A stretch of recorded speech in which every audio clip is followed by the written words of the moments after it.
It's a misunderstood concept that doing something for 10,000 hours will make you a world-class expert. And when I say it's misunderstood, I mean it's actually incorrect.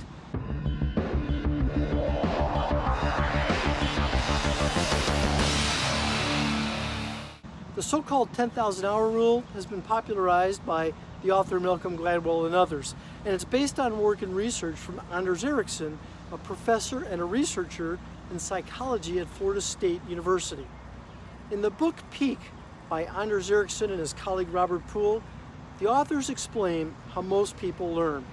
So typically someone begins with an idea of what they want to be able to do, and then they get some instruction from a book or a teacher or maybe an online website, and they practice until they reach an acceptable level. At that point, they're then able to perform what they set out to do automatically. And I think most of us can relate to that. A good example would be when we learn how to drive a car, or we learn how to bake a pie, or play a particular song on the guitar, or maybe play tennis.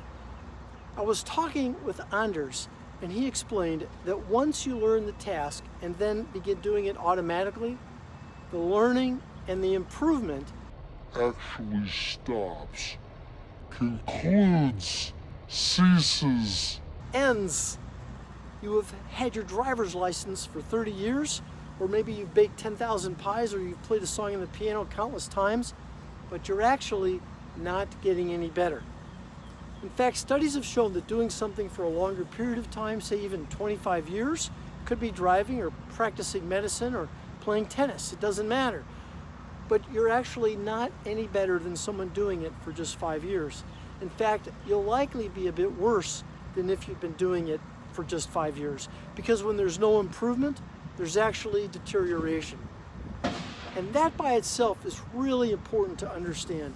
Doing more of something, in essence, having more experience, is not necessarily any better. In fact, as Anders' research shows, typically having more experience is often an indication of being less capable, because your skills have gotten lax. Because after 25 years as, say, a surgeon, you're not as attentive as a surgeon with just a few years of experience. So, how do we continually make improvements? Well, that's where purposeful practice comes into play, and that is very well researched over decades by Anders and explained very well in his book Peak, and something I'll touch on in the next field notes.